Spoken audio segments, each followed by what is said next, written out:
1 second. Let me just get everything fired up here. And recording. Saying that feels like when you would be playing WoW or something. It's like, and reported. Where you just fucking write someone up. Okay, we're back. Welcome to Theorycraft, a live podcast where game designers and players engage in conversation. It's been a couple of weeks, and we're going to kick it off with talking about just what we've been up to lately and playing and all of that. Then we'll get to the news, and then it's a section on underrated games today. And I'm interested to see what nuggets you all are sitting on. I'm so excited.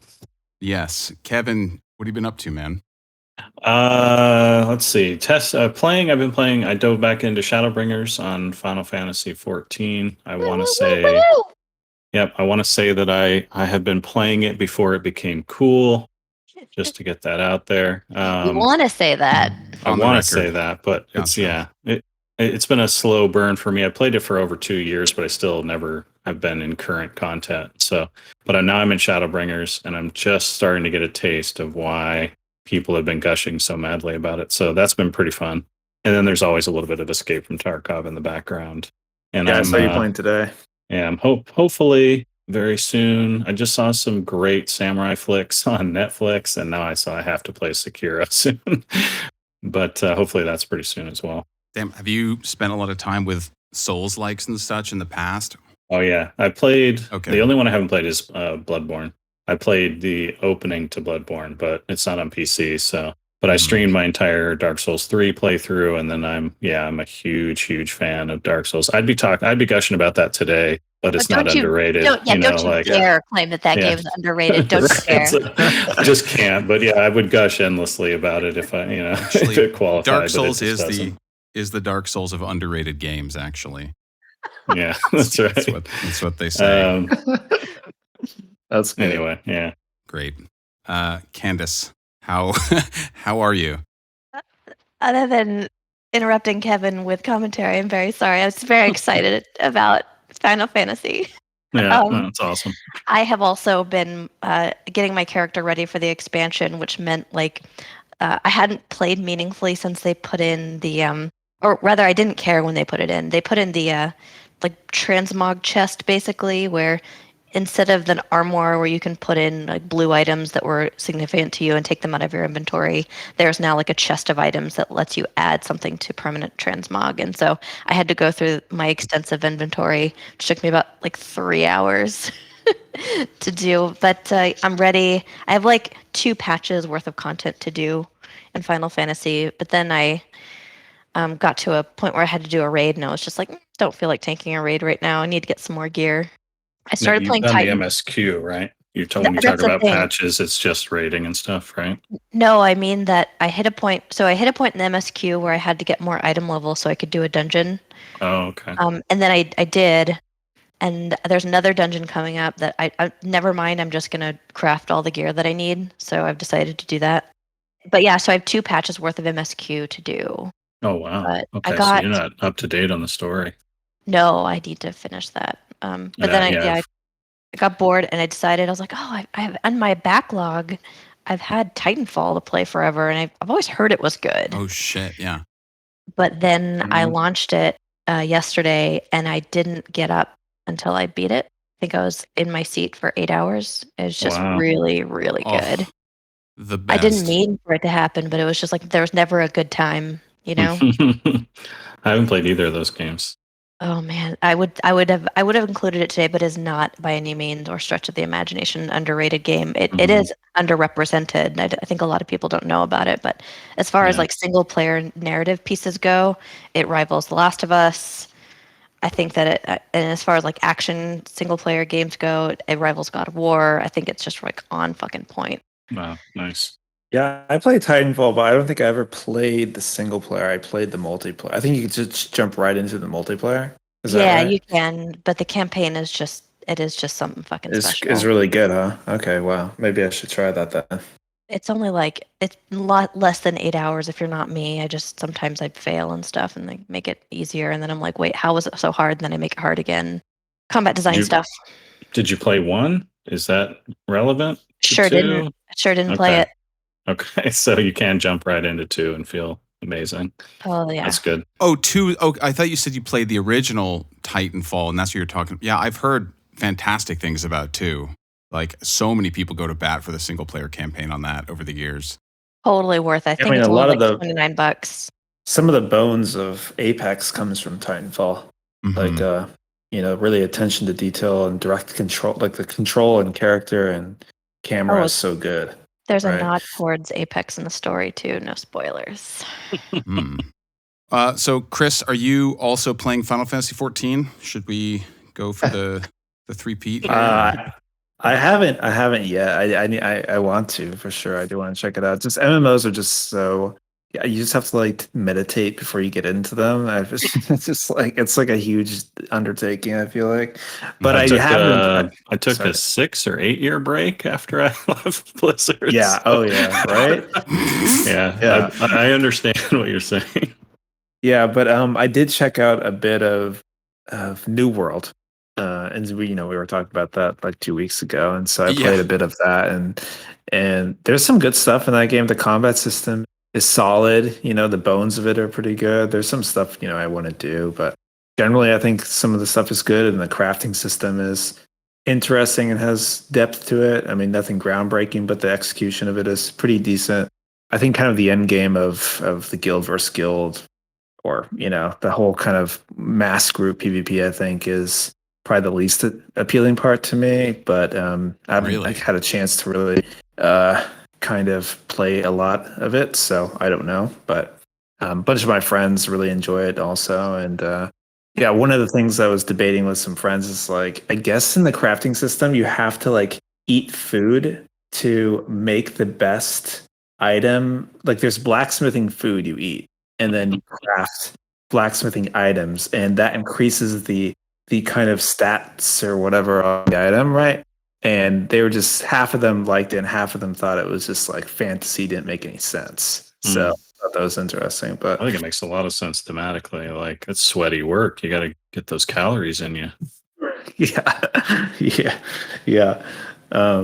So yeah, I played a little of that, and I wanted to play The Ascent this weekend. Everybody was playing that game, I felt like. Have you guys heard about that game? Yeah, It's on my wish list, yeah. Yeah, so I do want to check that out, maybe this weekend. Another one of these games that's like becoming really popular, and it's made by 12 people, I've heard. So nice. I know almost nothing about it except that Sweet Justice is responsible for the sound design, and so I know it's going to sound fucking fantastic, but I haven't gotten it to myself either. I respect all of you for being able to jump around so much. I'm wanting to finish the things that I start, and it means that I don't flit through the zeitgeist as often as I maybe should. But I have been gaming. I basically just have rediscovered that Mass Effect 2 is very nearly a perfect game. I somehow had forgotten about that. And then in looking through my Steam library today to try to find games that I'd played or whatever, I saw I put 92 hours into it the first time around, and now I'm playing it again in the Legendary Edition, so kind of a fan. That's going super fucking well. The things that really just stop it from being all the way up top, I think, are just like some character model movement. You feel like you're just kind of jogging around, really laden down. It's a bit sticky and stiff. But like once you really start loading a bunch of talent points and everything on there, even the combat starts feeling really fluid. And I mean, the writing and world building is still obviously, and there's a lot of meat in there. I'd never played any of the DLCs, and some of the DLCs for that game are just incredible. Like Lair of the Shadow Broker has like a fucking futuristic, Blade Runner-esque taxi chase scene in the middle of it. Spoilers, you go to a bunch of different worlds. It brings back a character from the first game with like full, romance extension and a ton of dialogue. You get a hub after you're done where you can like check in for daily. They add just so much stuff in it. I was really impressed, and it's good to play those like while I'm going through the campaign and they feel narratively relevant, as opposed to like finishing it and then from the point of no return just doing these offshoots. So yeah. I'm loving it. I must be in a huge sci-fi mood lately because this is not game related at all, but I have been binging The Expanse too. Yeah. Which is like just kind of a different flavor of Mass Effect. Mm-hmm. So that's where my head's at. That show is really solid. Although I feel like it, you start to run into like tropes cannibalizing each other after a while with some of these things. And so I'm sort of getting there. What season did you get to? I'm almost through season 3. Okay. So I've been going ham. Yeah. One of the things that many people say, I finished season 3, but haven't continued. I want to, but I haven't. Is people just say it just keeps getting better and better with each season, which is a rarity in shows like that. I've heard that. Yeah, I've heard it. I've heard the first season's a little jank, but then it gets good. So it's cool because it's obviously based on a gigantic series of books. This is a major aside here. And so you know that they have all sorts of angles to cover if they want to remain authentic to the source material. And like for a while, I felt like one of the angles that the characters they're introducing, the stories they're telling is like diplomacy, political machinations of like Earth. And they have, I don't even know how to pronounce her name, Shorey Agdashalu, the woman who voices Venari. And I felt like those bits were like, they were just real slow burners. I wasn't super into them. And I was like, just give me more of, the plucky kind of Firefly light crew of these other folks. And they actually really do develop all the angles really compellingly, such that even by season 3, like I'm looking forward to, the boardroomy type stuff now in a way I didn't expect to. Like I thought that was going to wither on the vine for me, but yeah, they're attending to it pretty well. Characters I thought were uninteresting become interesting, and I keep being surprised. So I think they're doing season 6. I heard from somebody, and then that'll be it. So that should be a good amount of content. Yeah. A movie I saw this weekend also I recommend.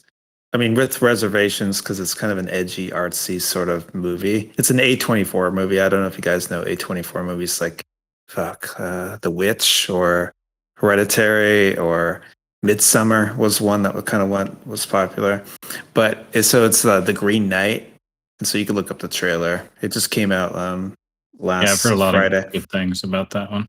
Yeah, so it's based off I didn't know anything about it going into it, but it's based off an Arthurian legend, a poem sort of thing about a knight who is trying to prove his honor sort of thing. So he goes through like kind of a honor journey sort of thing. And it's very kind of artsy, but it has really great cinematic cinematography in the movie. But so after you mentioned the show, Luca, I thought about that, and yeah, it was good. So Okay, so obviously it's been a very significant week for news the past 2 weeks for this podcast specifically. The Activision-Blizzard situation has just been explosive and popping off. Dude, it's been taking up like all the oxygen of every single news channel there is. Yeah. It's all anybody wants to talk about. I like last week, I had a point where I had to just like change the password to my Twitter account and then like log out because I was just like getting so fucking sucked in with just like mining this on the daily, and it was just exhausting. It seems like the press focus is starting to slide off it a tiny bit, or it did feel like that, after the walkout and the letter from Bobby. And now the story, I guess we can kind of start with, is that Jab stepped down yesterday. It was yesterday, right? Yeah. What is time anymore? I know. I don't feel like there's an inch of this that hasn't already been like thoroughly excavated by every other content creator out there. So I don't really even know what to add. But the wave of people leaving now, obviously it's happening, in a response to the civil suit.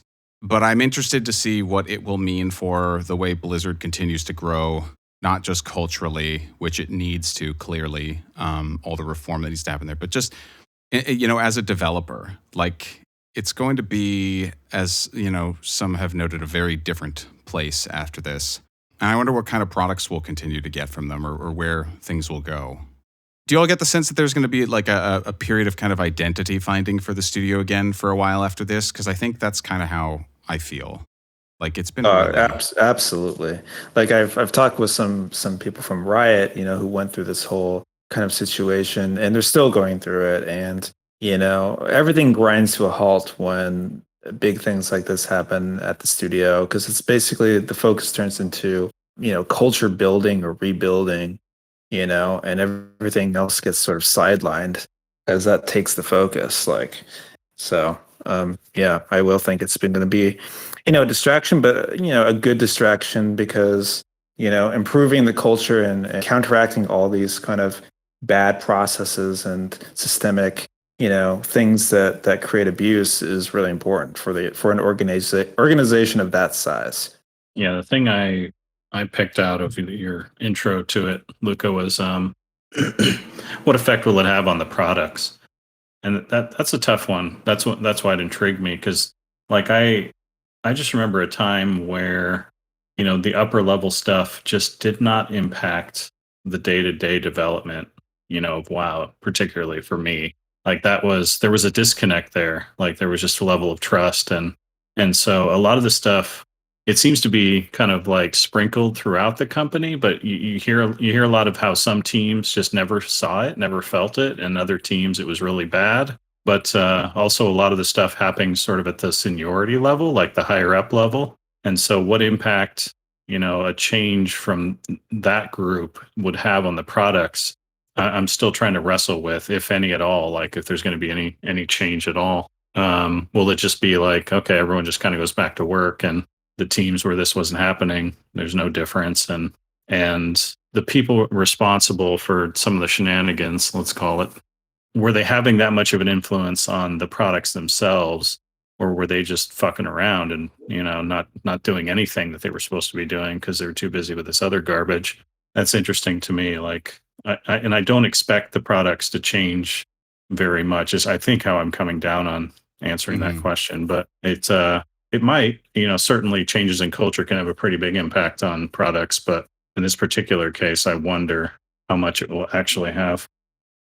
Yeah, what's important about the discourse right now is that even if the company tries to go back to normal, like by saying, you know what, Bobby's going to take care of it, we're going to fire the abusers, there's going to be an investigation, blah, blah, blah, blah. What's important about the conversation right now is that people are holding each other accountable for being respectful to one another. And the stuff that as people are saying, it wasn't visible to them, right? Like I didn't see anything. How could this have possibly happened? Is more visible now because it's been called out, and it will continue to be called out. And so the invisibility of the abuse is going to suffer, which is great. That's and it's also emboldened, right? As you're saying, it's emboldened everyone else to call bullshit when they see it, right? And it's emboldened victims to speak out for themselves and to demand better of their environment. As before, again, even myself 15 years ago, I'm complicit in this environment, right? I suffer from a lot of guilt for that. It was also invisible to me because it was the norm. It was expected to, as a young woman coming into the game industry 15 years ago, I felt like I needed to prove that it was okay for them to work with other women, and so I had to make myself safe, and I had to, there's a lot there, and what I mean though by all this is that this behavior is no longer invisible, and they've pointed it out. And it's worrisome to me what the next invisible behavior is going to be in the next 20 years. Not like it's a slippery slope thing, but like it makes me hyper vigilant of being super courteous, super respectful, and not like in the sense that I'm afraid I'm going to get canceled, right? It's more of like how can we all treat each other with more respect, more courtesy, more grace, more inclusivity, and what are the problems that we have now so that we can call them out so that there will be no invisibility. There's my soapbox, sorry. Yeah, no need to apologize. I mean, that's really interesting to think about, is like, what is going to be something, maybe we're going through something right now that we all think is normal, that in the future will be like cringe when we look back. And it's hard to know that, right? Like, but I don't know what that could be. Maybe it's like wage inequality, right? I think that's a huge thing that not many people talk about. And sometimes you hire, I think for Candace and I, when we entered Blizzard as entry-level employees, you enter at a certain wage, and then they hire on somebody else later, a couple years later, who have like a higher position than you, and they had less experience, but it's just kind of, it's hard for you to catch up, right? And so, I mean, that's like a huge issue, with women in general. And so I don't know. I'm just kind of like, I thought that was an interesting thing that Candace mentioned of like, what is going to be the future thing that is normal today that in the future is going to be something we look back on and go, maybe that wasn't good, right? I hope the future takes us back to, the norm, which is, programmers are big stubborn jerks that are trying to destroy our ideas, and they think we're too blue sky and out of control and don't understand how anything works. I mean, that's what I understand. And That's how I work through this environment. Yeah, I mean, they're back to telling us we can't do that. Yeah, that's right. That'll take 6 months. Dude, it took you an afternoon. What happened? yeah. Yeah, I do think that this feels significant because if I'm working at Blizzard right now, I'm questioning like what is Blizzard, because there's an opportunity to sort of redefine it culturally for the people that are on the inside. I mean, the core values are still there, but really this feels like a fresh start for those who are really planning on kind of sticking it out. You know, they don't own the company. It's still owned by Activision. So as plucky as it can get, it's only going to ever do so much. I think from not a cultural perspective, but from like a developmental perspective, it does feel like this is the full end game capture / assimilation of of Blizzard into the Activision family of annualized developers. I just from my own experience, you know, when I worked at PopCap for a while, I remember I joined there after they had been acquired by EA a couple years earlier, and it still very much felt like an independent studio. Like I detected, you know, no traces of EA-ness ever around where I was. Anus, by the way. But we, like they weren't forcing us to use Frostbite or anything weird yet. They weren't really making a big bunch of demands about it. But the problem is as soon as you start slipping a tiny bit, you know, they move in, and they move in more and more. And by the end of our project, because we had a few things that hadn't hit, they were like very directly involved in telling us like what market the game should probably hit. And we had to do these major design pivots at the last second. And it happened very fast, and it happens as soon as you show vulnerability. And so now all the old guard is out, you know, good riddance in a lot of ways. But if I'm working at Blizzard right now, I think my crisis is that, like, am I just at another game dev, you know? Like, I was promised this kind of golden city on the hill where I'm going to retire, and now I don't get to just, like, passively feel like I work at the good studio anymore and my interests are being watched out for, you know? Like, that illusion, I think, is kind of gone, which sucks. I mean, I know a lot of people that are feeling that way, but... Yeah, well, it's up to them to define what the future of the company is now, right? That is true, yeah. And so, I mean, my kind of take is just that the studio's shifted from being sort of, you know, I think in the past, the whole idea of the company was that we have like the best creative talent in the games industry, and we're all about building new, crazy, wacky worlds and things and experiences. But I think now the kind of model of the company is more of a franchise model. It's more about leveraging the IPs that have been created. You know, I think really a lot of the creative talent's job has already been done. They built out 4 incredible worlds: Warcraft, Starcraft, Diablo, Overwatch, etc. Is it really important for the company to build more of those, or should they leverage the ones they currently have? And I think ABK's view is the latter. So we'll see what happens. But that's the kind of cultural divide and struggle that's happening internally, I believe. They raised the cows. Now it's time to milk them. I mean, one net win from my perspective, Jen O'Neill just seems like a total rock star, and Mike Ybarra, that guy clearly fucking games. Like his parses and his Mythic 20 clear times and everything have been making the round, and I don't know, I find that pretty heartening. Like it's not like he's going to be leading WoW into a specific place because of how hard he grinds the end game, but it's nice to have an executive that plays the product. Like, and he clearly does. I mean, he's way fucking better than I ever have been. So hats off to him. Yeah, that was an important aspect of the Blizzard culture back in the day, was everyone's a gamer. They had to pull you off the computers because people were playing WoW too much, right? Okay, let's move into the main topic here. That was a big chunky one. So underrated games. I kind of want to start off by just saying that, like, underrated is a tough term here. I think that I'm going to be hard pressed to find any game that I love that like everybody else hated, for example.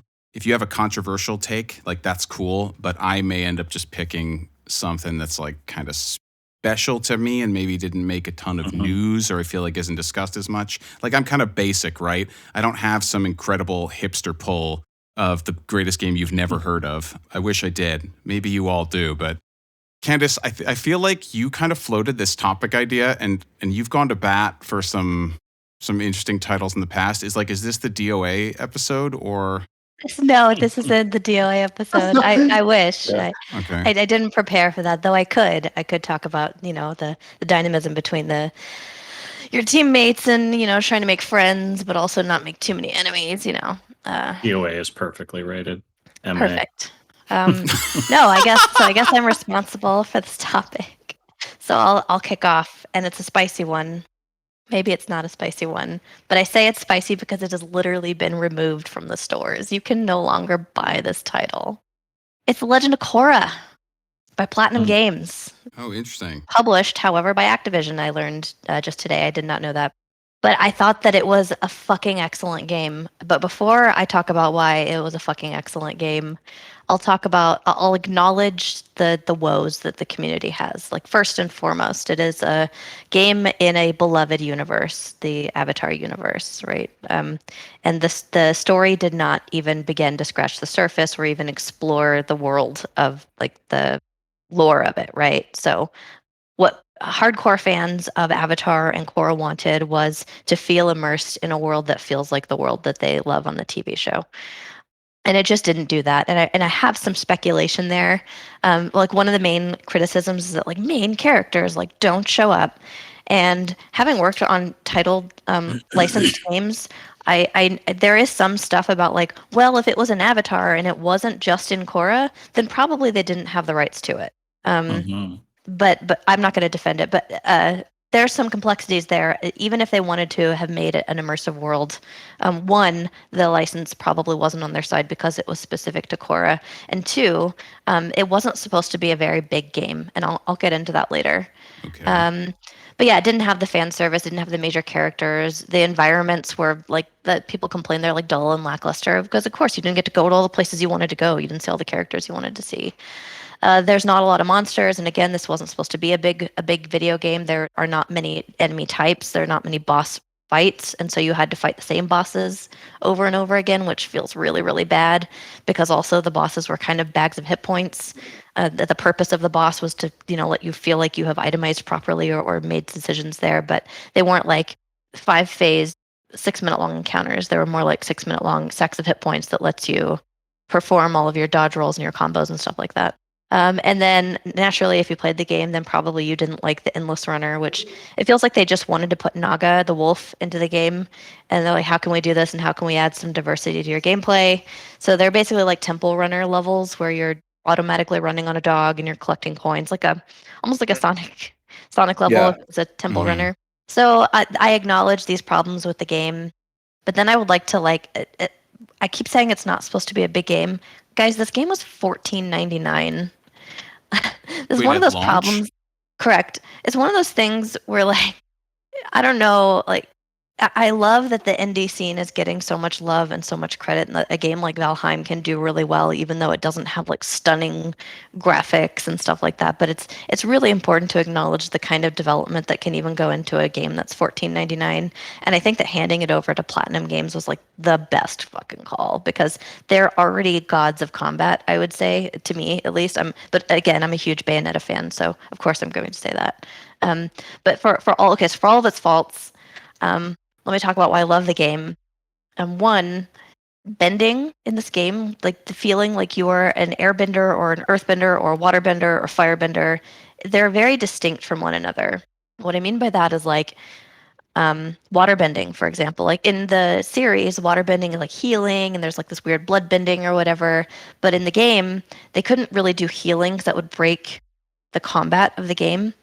So instead, what waterbending does is it acts as a very defensive stance. So you switch between stances. You can and bending, and you can do it fluidly with the tap of a shoulder button, and it feels really good to cycle into those. But yeah, so waterbending is just really long range, really defensive. The more you waterbend, the higher off the ground you become. You get on this vortex, and the monsters can't really hit you anymore unless they're really big monsters. So it's an extremely defensive stance, and it feels really good because it's the longest range stance, but doesn't do a lot of damage, right? Then they have firebending, which is kind of the opposite. It's a medium to short range. You put a dot on the monsters every time you attack, so it's really great for doing combos and laying into a monster with a lot of combos. But again, it's not great for big AoE fights or anything like that because you're really just stacking dots on one target. But it also feels very different. For lack of a better word, the The waterbending feels very fluid in its animations and in its there's like slight anim locking to it, but you feel like you're getting into a flow with the anim locking. And firebending is just like it's faster paced. You can cancel out of your animations like a little bit more generously, and it just feels really good on like single targets. And then there's earthbending, which is very extremely short range, but there's a lot of hit stun. So when you hit a monster, they like go into an animation and they're like jarred for a little while. And even though the button cadence is much slower because earthbending is a slower and more deliberate kind of stance where you are locked for the duration of like a 0.75 or 1.25 second long animation, which is like glacial in action games, right?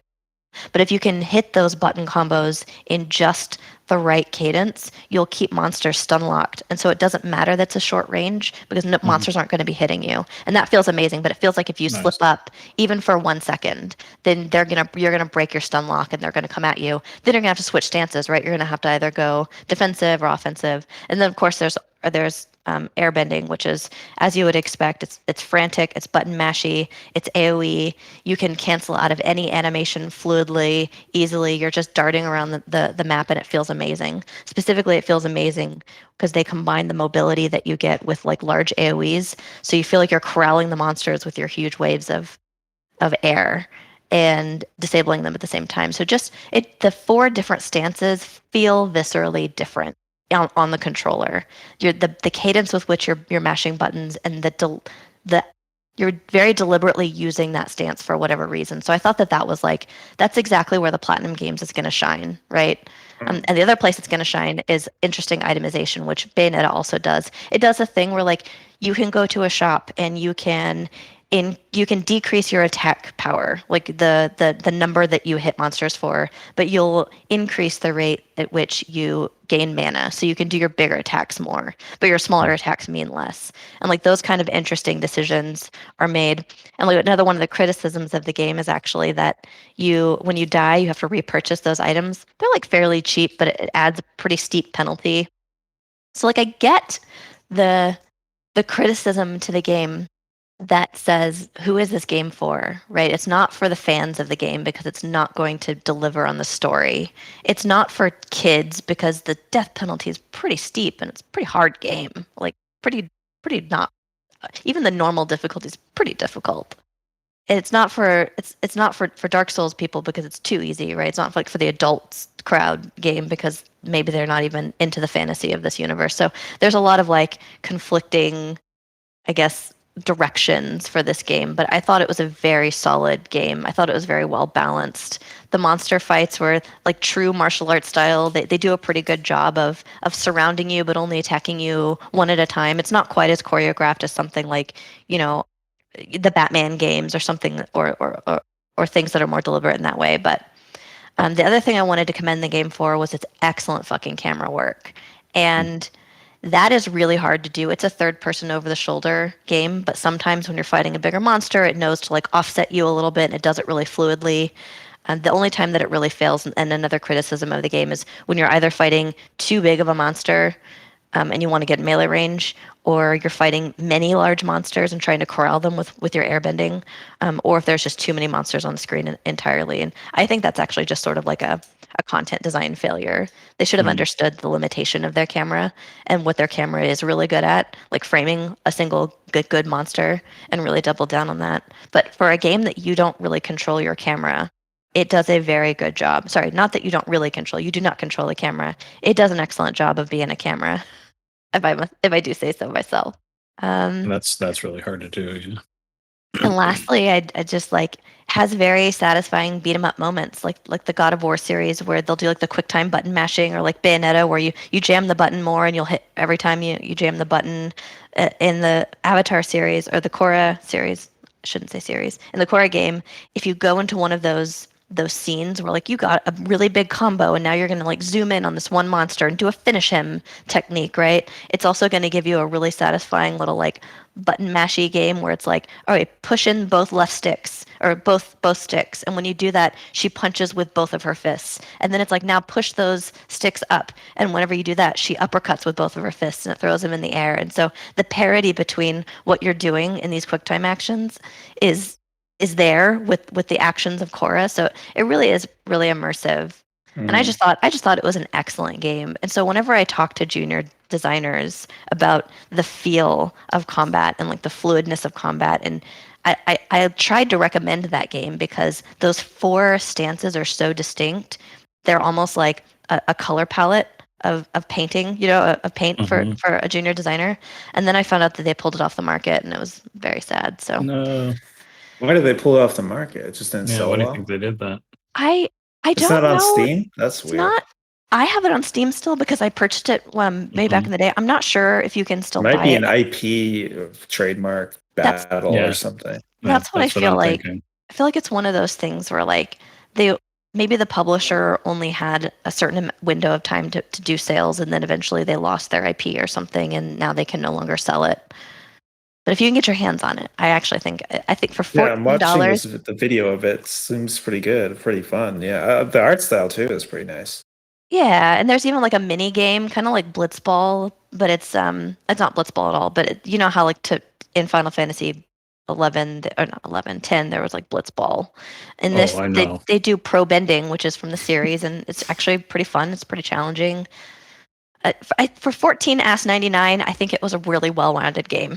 You're not lying. This game got panned.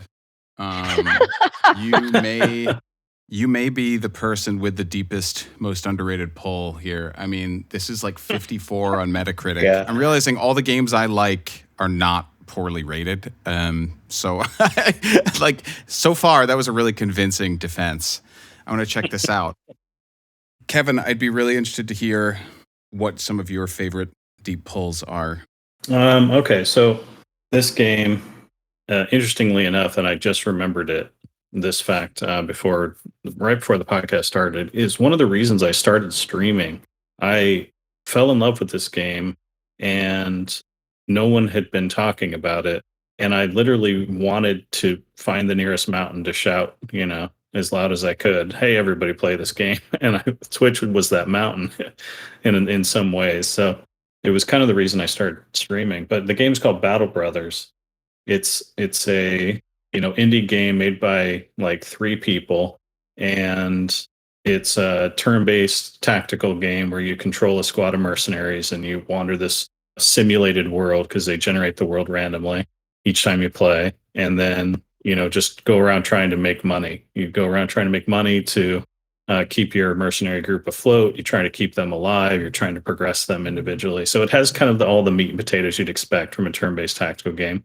Your guys get better as they fight and win. Sometimes they can die. You have to replace them. There's lots of crunchy builds you can try to make and equipment you can find, and you're going around fighting not only human beings but orcs and undead, and so it has a lot of fantasy elements as well. It's very low magic, so positioning matters. Like strategy, and your tactics matter a ton, and it's a fun play. I'm a big fan of that genre, and I had seen and played a fair number of low budget versions of this, sort of after I'd finished XCOM, which kind of revived the genre. And then I go looking for, well, what else we got? And there's a bunch of them on Steam, and they all sort of blend together, nothing too exceptional out there. And I sort of got exhausted, but I eventually got around to trying this one. And this one very much looked exactly like a lot of the others that just didn't hit with me. But I eventually got around to playing it, and it absolutely blew my mind. And there's a couple of really important things that stand out for why it blew me away. Because again, it had all the traditional meat and potatoes sort of elements to it. But I'll try to highlight the 2 things that it did just enormously well. The first one is it has a very intuitive game design, and this is something that I think tons of games don't put enough thought into. And here's the example I mean. Like, for example, weapons. Like in WoW, for example, it's like, well, what do we want? Like in the warrior talent trees, what do we want the different weapon specializations to do? And it's like we kind of want them to highlight what we think maces should do, which is stun. Because you're bashing them over the head. What should swords do? Well, I guess extra attacks because they're supposed to be quick and that kind of thing. And then what does an axe do? Just big numbers, some more critting, right? So there's a thematic that's trying to tie in with the mechanic there, and it feels intuitive. But that's sort of like, to me, even at that level, it's sort of a token appreciation of the intuitiveness of weapons. But this game, it like takes that to just all the way to 10. And for example, like all of the weapons that we play with in fantasy have real world applications that were all designed for specific reasons. And if you think about like what would I do from a strategic sense if I'm going up against a bunch of knights that are carrying shields, for example, what weaponry should I use? And it's like, well, if you think about it, you want a flail to fly over the top of it, or you want an axe to smash it to bits, right? And both of those things actually play out correctly in the game. And that's what I think of when I think of like intuitive game design. If you can imagine why you want to do something rather than researching the benefits and looking at the attributes on an axe or whatever and figuring out what it's used for afterwards, it's like you intuit what it should be, and then the game actually lives out that fantasy and that expectation properly once you actually go to play the game. And the game did that really well. Another example is the game simulates the world, and it basically creates these towns, and the towns then have assets around them. And they're very artistic. Like when you look at the map, you can see, oh, this town is a giant citadel, and it's in the mountains, and it's got really high walls, and it's sort of the capital city. And then there's another one that's like more of a farming village, and it's got a bunch of farms around it. And most games, that would be just an artistic representation of two different locations. In Battle Brothers, that actually feeds the simulation and the design. So like when you go to the farming village, it actually plays out how you expect it to, in terms of like food is really cheap and plentiful. You can't sell it for much, but you can buy it really easily. There's lots of farmers that you can recruit there. There tends to be more pitchforks and things like that in the shop, because that's where farmers live. If you go to the Citadel, you don't get any of those things. They're looking for refined goods because that's where the nobles live and rich people, and so they don't have a lot of food, but they'll buy it, especially like the fancier foods and things like that. So you can look at a town, try to intuit how is this going to play, and then you have all of that stuff feed into the simulation in the sense that, oh, that's kind of expected, and so. And look at that. It's not just an art asset that it's showing a farm around this place. It's actually a meaningful contributor to the simulated, experience. And I thought that was really, really amazing, because a lot of games, that is just an artistic experience. So I love how intuitive the game plays. The second part is just that there isn't an ounce of fat on this game at all. Their budget was super low. The resources they had available were tiny. Like the characters don't even have legs. They're just like little, the top half of the character to represent him on the map. Everything that they did take the time to put into the game matters a great deal to adding to the experience. There's no fluff at all. So like I said, like it's not just visual assets on the towns. Those things feed into the simulation. There's a purpose for every artistic creation that they put in the game. Another example is the music is amazing. They don't have very many scores, but they totally enhance and amplify the experience. So when you go to fight the undead, which tend to have the strategy is they overwhelm you, with numbers. And so there's just tons of zombies. And by the time you're fighting sort of the last half of the zombies, your guys are exhausted. And you're trying to, kill the last ones before they overwhelm you because they don't get tired. And so the music score is like, it actually evokes feelings of like this inevitable doom. In the way that they write the music, and it adds to that whole experience of fighting the undead so perfectly. And then the writing is amazing in the game. They have tons of events that feed the exchanges between different characters that you might have picked based on their backgrounds. And like it has all the meat and potatoes. But to me, it's like it's a game to look at, if not only if you like games like this, but it's a game for players to look at in terms of expect more, demand more from, what your expectations are from a game play experience, and how is the game sort of meeting those expectations with its design. And then it's a great thing for developers to look at in terms of how to be lean and how to make every choice you make and every asset you create feed back into the core purpose of the game and the experience that it's giving.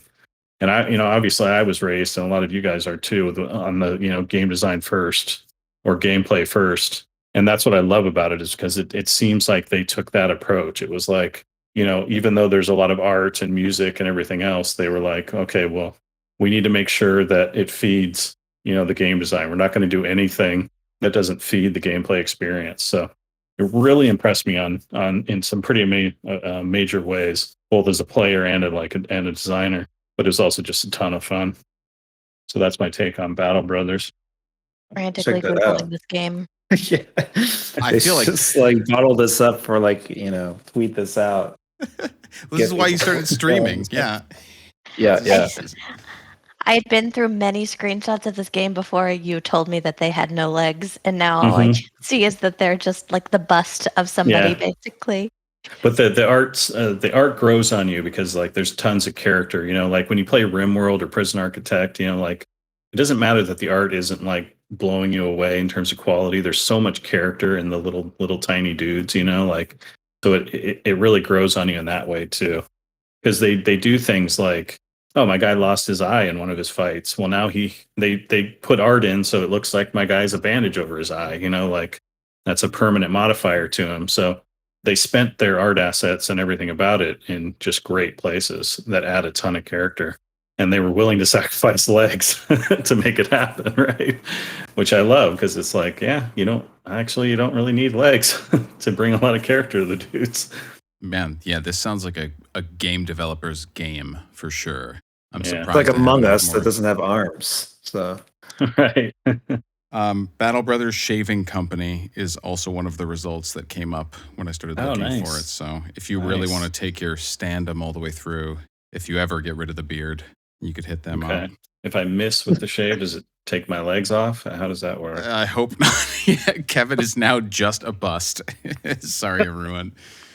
We're definitely going to go over today, and I don't mind. I think we all need to get this stuff out. Chris, I would love to hear what you want to talk about. I don't know if I can really like Candace or Kevin's. I don't really play a lot of games that I feel like are that underappreciated or that, I don't know, undervalued or whatever. I mean, one game that I usually recommend to people that they never really have played is Helldivers. Have you guys played that? Mm-hmm. No. Yeah. Oh, okay. Well, it's kind of like a top-down sort of shooter that is co-op that you play with together, and you kind of drop into a map and fight waves of creatures, and then you have to do a call down to extract out of the map, and then kind of defend the call down for a period of time to extract. And it has friendly fire where you can kill each other, so it adds a lot of kind of funny moments that if you play together as friends, it's just like, oh, this guy, Bill keeps killing us or whatever. And it also has kind of a really cool campaign that has 3 factions that sync up together. So everyone playing the game sort of is collaborating on some global galaxy map and fighting and kind of pushing, and all the factions are kind of earning points. And so I don't know, it has all this really interesting broader system design. I always thought there was a good opportunity to kind of take that game and take some of the model of it and kind of broaden it to a way bigger, deeper experience. Imagine StarCraft and Helldivers. I would think that would be amazing. Yeah. So. Did you play Magicka? It has a lot in common with that, that party game feel of co-op with friendly fire, and everyone's doing crazy things, and it's just you're just blowing your friend up as often as you're blowing the enemy up, and it's just this is cooperative frustration, fun, amazing comedy, those experiences can be super fun. I'd forgotten about that. Yeah, great reference to Magicka just for the spells and just really kind of differentiating gameplay, kind of like what Candace is saying about the Legend of Korra game, about the different elements and twisting between them, and each is distinct, And I was thinking about when Candace was talking about that game also, It's an indie game, Spellbreak. I don't know if anyone's played that, but it's like kind of it's almost like a shooter, really. It's like everyone just hops around and shoots. Everyone, like your guns, like your main hand and offhand, are essentially just like gauntlets that are different elements. And so you're shooting frost and fire, and if fire and frost hit each other, they kind of fizzle out and turn to steam. So it has like a chemistry system similar to, say, Breath of the Wild. And so that's another game I think not a lot of people know about. It has its problems, but I think there's a lot of interesting things there. I think it's really important to underline what you just said too. You can, I don't know, for me at least, I can stay on a game because it had an element that I really enjoyed, going deep into. Even if there were problems with the game, I'm the same way with music. I'm the same way with movies. That I can love the lyrics of a song but hate the melody, but I still overall will enjoy the song, right? Or Yeah, sure. I can love an actor and the movie was kind of dumb, but just watching the actor for 2 hours was a joy for me. Same with the video games. Like I enjoyed the bending so much I didn't care, even though I love the universe. Like I would have loved to have a persistent open world narrative driven Avatar game. And by the way, if any investors are listening, your girl, she'll make it. But I mean, that's not what it was. But I still enjoyed the game. There's always at least 50 investors listening to my stream. So yeah, good shout out. Yeah. How about you, Luca? Okay, so I don't really have any games that are like in the pits that I'm going to go to bat for, but I'll quickly just go through a few that are kind of occurring to me. In terms of like gems, I don't hear people discuss a whole ton. I was fucking obsessed with the Die Hard trilogy game for the original PlayStation. Was an incredible amount of value. 3 completely different game modes, one for each movie, with like a couple of random Bruce Willis and Alan Rickman and Samuel L. Jackson sound-alike quotes and stuff sourced for it. There was like a kind of top-down shooter sort of mode. There was a FPS, like an arcade Sega machine type of mode. And then there was like a crazy taxi-style driving game mode for the third game where you had to defuse bombs. And each of these modes to me felt like really coherent and well put together and could have been basically all standalone titles, but they were just all on the same disc. And I just remember getting like hundreds of fucking hours out of this thing with my brother playing it back in the day. Nice. And I still think about it all the time. Back then as well, okay, so we all know that GoldenEye blew everything up with local co-op, but there was a James Bond game called Agent Under Fire for GameCube a couple years later that I don't think I've really ever heard anybody talk about, but I always bring up the multiplayer, trying to see if anyone's like there with me on it. The multiplayer in this game felt incredibly good to me. It had like a very, very high skill ceiling in it, and I would play it with my friends that I would play Melee with all the time back in the day. And like none of us expected this game to be as rich as it was in the multiplayer. But what really set it off is that I think you could bring variable kit into the level in terms of tools and guns and things that you wanted to, like your loadout, right? But we pretty much always would all take this grappling hook, which was like this intensely long-range grappling hook that then had a long pull time you'd coast along while you're doing it. And this is back in like 2002, I want to say. And doing these crazy 4-way sky battles on our grappling hooks with like leading rockets to where everybody was pulling to again and again and then falling out of the air to reshoot a grappling hook. Like it just felt like the most action movie shit you could imagine. And we burned so many hours on this title. Just basically we had this one mechanic, the grappling hook and like leading shots and leading rockets. And it was like a total tunnel to just get into with an otherwise like kind of unexceptional game. Like I don't remember playing the story mode or anything on it, but it's like just the grappling hook. Whoever did that was a fucking genius. It felt great. And then one other one that I still think about from time to time is Max Payne 3, which... Nice, yeah. Yeah, which I think a lot of people were down on because it felt like the worst of the Max Payne series to them, or it was a different flavor of Max Payne and they didn't really love it. But that's the one where he goes to Brazil, right? It's the one where he goes to Brazil. Yeah, it was developed by Rockstar Vancouver, and that studio doesn't exist anymore.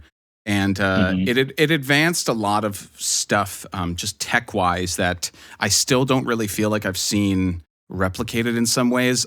They had so many individual points of articulation on these models for their animations, such that when you were bullet dodged onto the ground or whatever position you were in, you could rotate and like shoot at anybody from the ground without getting up. And the way you contorted was like, it was anatomically possible and super believable. And it was just kind of this like, it was this thing that probably took a ton of work to nail down right. And you could easily not appreciate because it's just like, well, that's how games should look.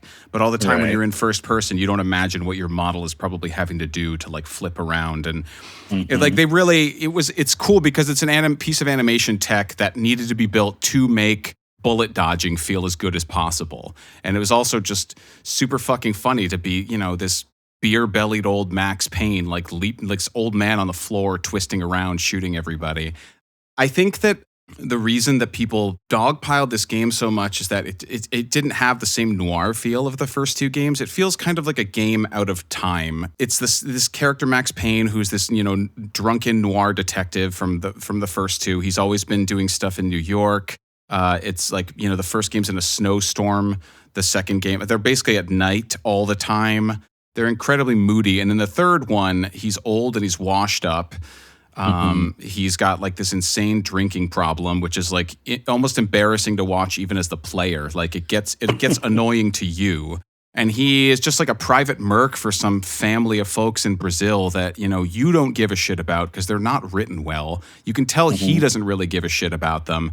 And I think that like, okay, so we're aware of ludonarrative dissonance, which is this idea of like the story really clashing with the core elements of the game, and like they don't complement each other. And the classic thing is, like wisecracking good guy Nathan Drake that is just mowing people down like a fucking serial killer, and it feels like this is just sort of a strange.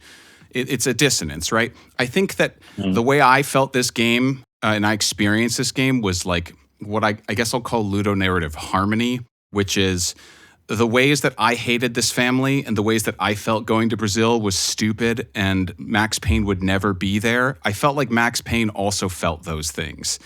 I felt like he hated the family. He hated Brazil.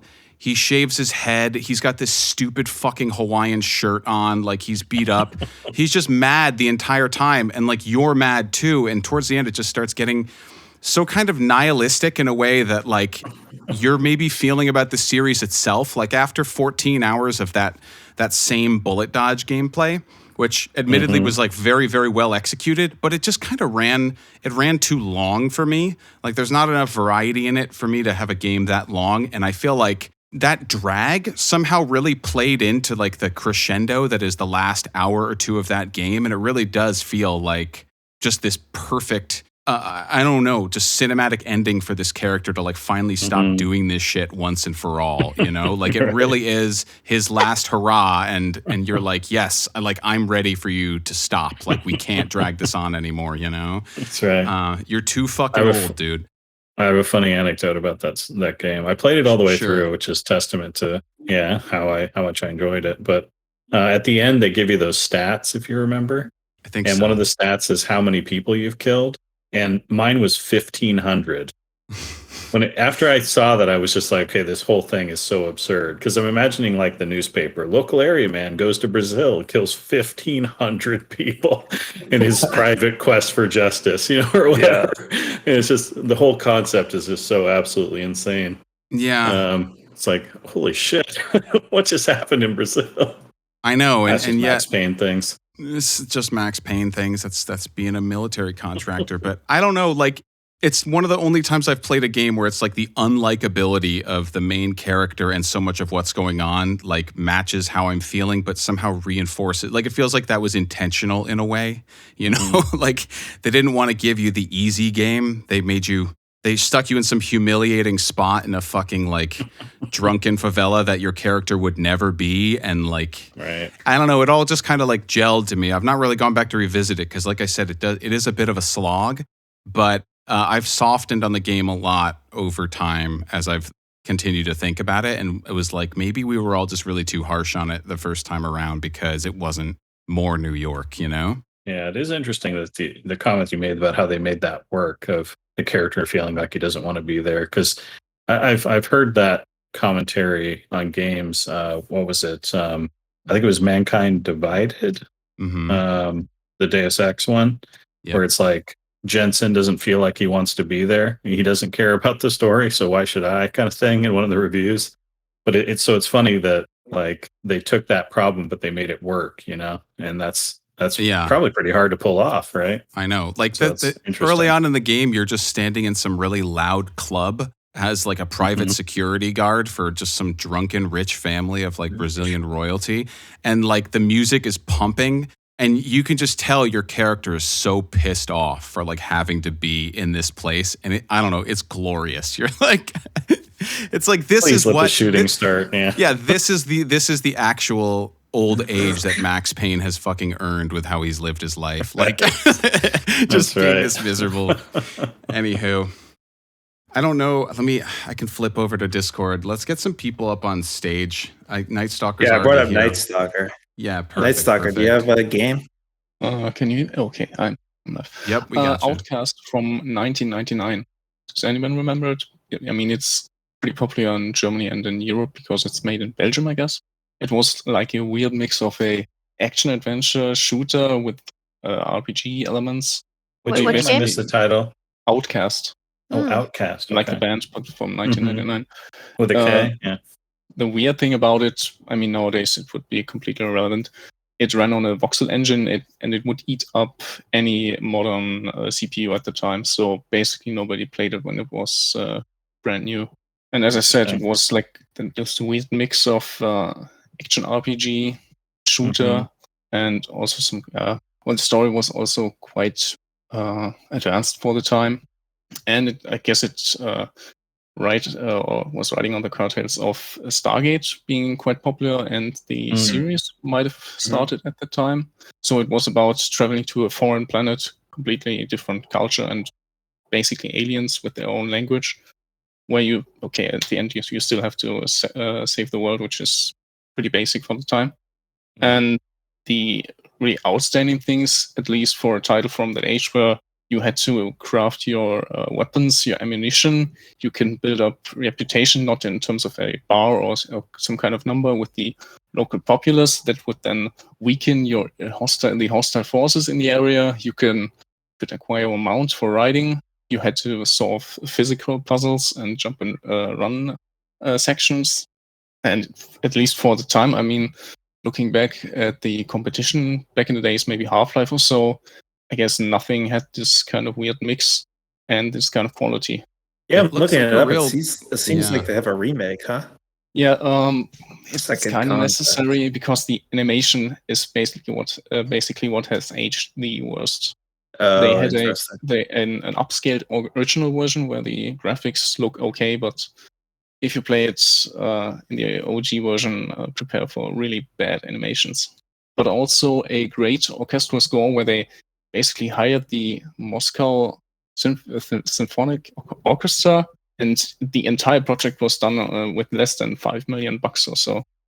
This is like a real lost European game dev gem for me. Like, I've never heard about this before, but reading all of this and looking at the sales figures, like it sold 13,000 copies in the States in 1999.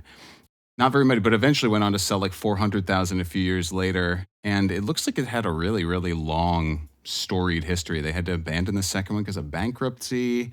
There were a few attempts to kind of reboot it or reclaim the rights. Like, I bet this seems like it could be a lot of people's favorite game I've never heard of, actually. I can't believe this just flew by. You can get the original version and I guess the upgrade on GOG. And as I said, it sold pretty poorly because nobody could afford to play it. The most modern computer could run it at 512 at 384 pixels. Like, can a 3090 survive the experience? That's right. It's voxel engine, so it's entirely based on your CPU, I guess. I don't know if voxel is by now optimized for acceleration cards. So as long as the menus are capped, yeah. I want to throw out one of my viewers' honorable mentions, which is Dark Souls 2. Which I always respond as, I'm sorry it was only a 99.9, compared to 1 and 3's perfect 100. Yeah. Yeah. Real sleeper hit there. That's right. It looks like we have a few more hands raised. Chris, you want to page somebody up? Yeah, Glaive, do you have a game that's you feel is underappreciated? Here we go. Okay. Here we go. So, this is actually a game from a very popular franchise, but at the same time, it's one of the least liked, but it does a lot of things that actually push the series forward. And that game is the actual Final Fantasy II on the Famicom and all that stuff. It is a game that was very bold in its direction in the sense that it decided to try something completely different in terms of its stat growth, where like you take hits and like it would increase your HP and all this stuff. But we're not talking about that. We're going to talk about the fact that in terms of its storytelling and in terms of its a lot of things it introduces that are still in the series to this very day. Like a lot of people don't realize this game was the first one to introduce chocobos. A lot of people don't realize a lot of the iconic enemies come from Final Fantasy II. And a lot of people don't realize it's also like one of the first JRPGs I can think of with like a branching dialogue system, because they had like this password system where you could like learn keywords and tell them to other NPCs, and like a lot of the time they're like, what are you talking about? But you can find like secret information and hints by like correlating these passwords and key phrases with other NPCs and like figure out all kinds of secrets about the game and stuff. Did it actually branch, or did it just require the deeper interaction? Sometimes it was for progression, but other times you can find complete side conversations that have nothing to do with anything. It's pretty cool. Oh, okay. So it was additional content, but it didn't like change the main narrative or anything like that. Okay. But no. Like when I say, is that what that's been? Yeah, I was going to say that's been completely abandoned by Final Fantasy. yeah. But though this isn't in it at all. Then there was also the fact that it's also one of the first games where the final boss is like, this isn't even my final form. Halfway through the game, the final boss actually dies, and then he comes back. So he pulls a Kael'thas, is what you're saying. Yeah, pretty much. Another obscure game I want to talk about is Etrian Odyssey for the Nintendo DS and 3DS. It's a dungeon crawler, right? Oh yes, let me count the ways of how much I love Etrian Odyssey. They are amazing. More people should play them. It's one of those games where they somehow managed to make the central gimmick something that people have not done since like the Super Nintendo and like NES and like early PC days, where you actually draw your own map. Yeah, it recaptures that magic, and it's beautiful. The cartography part of the game is really, really fun. Like the whole like exploring the dungeon paying off. Like you mark little secrets, you mark like particularly hard monsters that maybe you want to come back for because you're not progressed enough to do it. Yeah, I think 100% I'm all into it. God, I can't remember the last one I played on the 3DS. They give you all those tools in game? Yeah. Yep. Back in my day, we had graph paper. That's all I'm saying. No, like the bottom screen actually is a piece of graph paper. That's awesome. But it has like all the little icons on the side, and you can like decide what they all mean and all that stuff. Like you can decide like in your own internal logic that this X means like this is where a shortcut is, or all this little stuff like that. Awesome. What is it called? Etrian Odyssey. You spell it Etrian. Okay. It's a really good first-person JRPG dungeon crawler series. I recommend the latter of the series, though. They learned a lot of lessons through the like 9 million titles they made.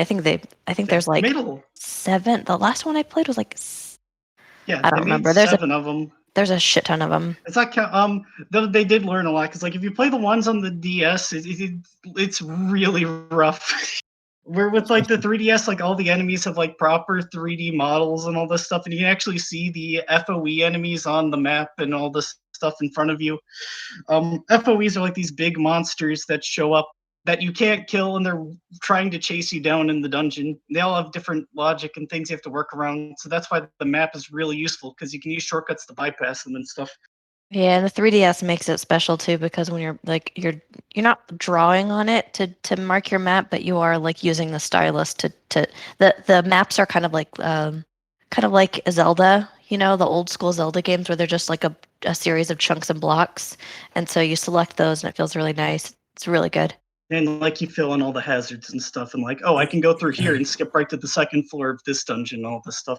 The UI is like 100% just stolen from Shin Megami Tensei, so don't expect anything special there, but it's really good. I mean, that sounds incredibly special, though. That UI is fucking awesome. It's a good one to steal if you're going to steal anything. Yeah, I probably would have loved that game if I'd had consoles back in the day. Yeah. Cool. All right. Beans. Let's get one or Maybe two. do one more. Okay, sure. We'll do one more. Luca, you can fish. Go fish. Okay, let's look at this. All right. I'm gonna bring up Kruger just because they've been here for a minute. I think I asked him to come up. I'm not sure. I did. They might not. Kruger, are you there? Did you get it? I think he might be AFK or something.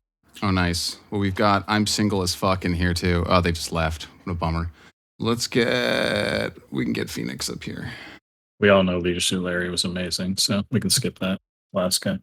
What's up, Phoenix God? None. Okay. So this video game was about a fighting game that's been going on for a long time. Had a great fighting game series. It's all about Mortal Kombat. Never heard of it. Which Mortal Kombat? Yeah. Which number? Like all of them, like the history of Mortal Kombat. Like it's like the fighting game. Wait, no, not the fighting game. The graphics, the gameplay, the characters, all been great. Been one of my favorite fighting games since like when I was a little kid. Like I was born in 2007. Like my very first Mortal Kombat game was MK9. Like it was Mortal Kombat 2011. Well, it's been having like the best graphics and gameplay. It had some pretty good characters during its timeline, like Scorpion, Sub-Zero, Liu Kang, Kung Lao, Takeda, Kenshi, like all of those great characters. I'm trying to remember the rest. But yeah, it's been a really great game series. I just hope they come out with like another one soon ever since Mortal Kombat 11 came out. Yeah, and they're rebooting movies and everything, so I would expect a lot more Mortal Kombat in the future. It's one of the best. Yeah, it's one of the best sounding games out there, and it's apparently sold like 12 million copies. So I wouldn't worry about getting more Mortal Kombat. The Mortal Kombat 2021 movie was also great. Yeah, I enjoyed it. It was had some friends over, got pizza. It was a good time. Yeah, I don't know why people say it's garbage. While I think it was a really, really great movie, it's just I wish Kenshi was in the movie because like he's always been my favorite character. Nice. Mm-hmm. Yeah, when I was a kid, my friend and my neighbor across the street, I would back then you could only play multiplayer games in proximity with people, whatever. And I would recruit my neighbor across the street to play with me. But then his parents heard that he was playing Mortal Kombat and banned him from playing because they were Mormon, and so they're like, let me just be able to play Mortal Kombat with me. Let me just share like a whole entire list of the history of the Mortal Kombat characters to the entire chat real quick. Discord, live chat. There we go. Now I'm back. Excellent. Okay, yeah, sorry. Yeah, sorry. I took like a couple of seconds to get back in here. No problem. Thanks, Phoenix. Thanks for sharing. Yeah. Mortal Kombat definitely is. Yeah. Is a good one. I've always also been a Smoke main ever since, he debuted in Mortal Kombat. Just can't remember which Mortal Kombat it was since he debuted, but like he's been having some pretty good combos over the decades of him being in Mortal Kombat. I really miss him being in Mortal Kombat ever since Mortal Kombat X, when he was in the Triborg variations. Yeah, I might have been 3. Smoke is solid. He was in 3. Smoke was a badass. Yeah, I'm gonna see Mortal Kombat. I'm probably wrong. This is like my one attempt to flex with Mortal Kombat, and I had to take it. Mortal Kombat 2, 1993. Cool, so I'm wrong. All right. All right. I clearly need to watch the playlist and educate myself. This is you gotta get some education on the characters. You gotta know, like, it's kind of stupid that, like, I'm not trying to disrespect you or anything, but it's kind of stupid that you don't know any of the other characters. Gotta go to Mortal Kombat College after this. College with a K, yeah. All right, thanks, Phoenix. Thank you. Thanks, man. You're welcome. Okay, all right, last one, Kruger. Hi, I'm sorry I didn't see the invitation at the top of the screen. That's why I didn't join when you invited me. Yeah, no problem. I'll try to make it quick because I know it's late already. So the game I would like to mention, it's not really an underrated game as much as it's not really that popular anymore. But the game is Titan Quest. I don't know if any of you have heard of it. Ooh. Oh, hell yes, Titan Quest. Yeah, because it's an ARPG from 2006 originally, but when you say an older ARPG, usually like Diablo comes to mind. So Titan Quest gets a little bit overshadowed. Yeah. But it basically is a mythological game. Most of the game is Greek mythology. So if you're interested in that, it's a must play. The great thing about the game is that all of a sudden in 2016, I think they updated the game in something called Anniversary Edition, which you can get on Steam now for like $20 base price.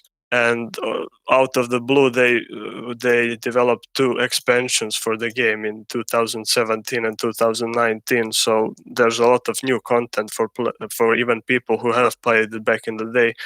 But in short, it's basically a classical ARPG where you go through the story. It's not a fast-paced game. You choose your spells between like 9 different schools, and you can combine 2 different schools of spells. So there's a ton of different combinations. Great gear, great story, great enemies. So for anyone interested, I would highly recommend. $20 base price. You can probably get it for much cheaper somewhere else. So yeah, it's a great one. And if you're the company also went on to make Grim Dawn, which is also really I played good. that as well. But I actually prefer Titan Quest because it's a bit slower paced. But yeah, Grim Dawn as well, a great game. And don't worry, Chad, if all you have is a phone, you can also play it on your phone. Yeah, you can actually. Yeah, what I remember striking me about that game, because I dumped a lot of hours into Titan Quest also, was that the elements that you would manipulate. So there was like spirit. Spirit was always like pet focused, right? Then there was like there was some other, like you could go into like super melee mode or whatever. But if you wanted to be melee with a pet, then you would be like melee spirit. Or Frost was obviously does frozen defensive things, and you could only pick 2, but you could decide how deep you went, whether one was like your main or one was kind of like your off hybrid, in the way that old Dungeons and Dragons used to half the level of your secondary job or whatever. I thought that game was great. Good mention. Yeah, thank you guys. See you. Thanks, man. Thank you. Thanks. With that, I think we're going to wrap up this week. I think this is another one of those potential part 2s at some point in the future. Everybody likes to. Oh, I think we covered every good game that's ever been made. Yep, that's it. Yeah. That was the list, guys. I guess. Yeah, we did it. Actually, that was like the last episode. I think we might be done. Cool. Well, it's been real. As always, thanks for sticking with us, chatting in the Discord, asking questions, and just hanging out. It's a great time to play games, and we will be back with you next week. But before then, Chris is going to send us out. Oh, yep. Later, gamers. Thanks for joining. Thanks, guys. See you next time. Bye.